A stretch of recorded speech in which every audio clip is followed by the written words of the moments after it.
के तपाईँलाई थाहा छ लोन दुई तरिकाका हुन्छन्, गुड लोन अनि ब्याड लोन। गुड लोनको बारेमा त सबैलाई थाहा हुन्छ, तर ब्याड लोनको बारेमा कसैलाई मात्र थाहा हुन्छ। यदि तपाईँलाई पनि ब्याड लोनको बारेमा थाहा छ भने तपाईँ मासभन्दा धेरै अगाडि हुनुहुन्छ। लोन आफैमा गलत होइन है, तर गलत लोन नराम्रो हो। तपाईँहरू सोच्दै हुनुहुन्छ होला यो ब्याड लोन भनेको के हो? त्यो लोन जसले गर्दाखेरि तपाईँको आम्दानी बढ्दैन तर किस्ता मात्र थप्दै जान्छ। नेपालमा लोन लिनुको 3टा मेन कारणहरू छन्। पहिलो, बिजनेसलाई अगाडि बढाउनु या स्टार्ट गर्नु। दोस्रो, स्ट्याटस देखाउनु र तेस्रो, सोशल प्रेसर यानी समाजमा आफूलाई धनी देखाउनु। यो लास्टको दुईटा तपाईँले चुस्दै जान्छ।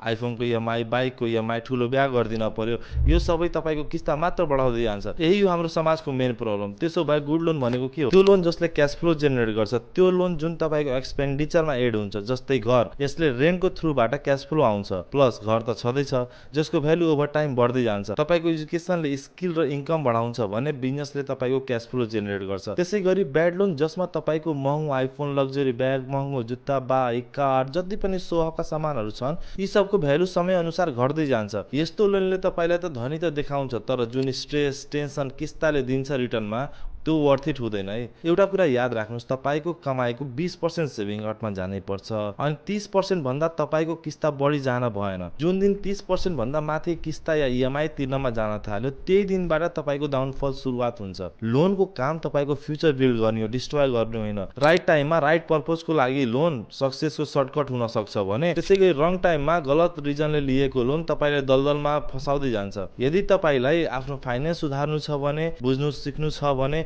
यो भिडियोलाई लाइक, सेभ र फलो गर्नुहोस्। हस् त, राधे राधे।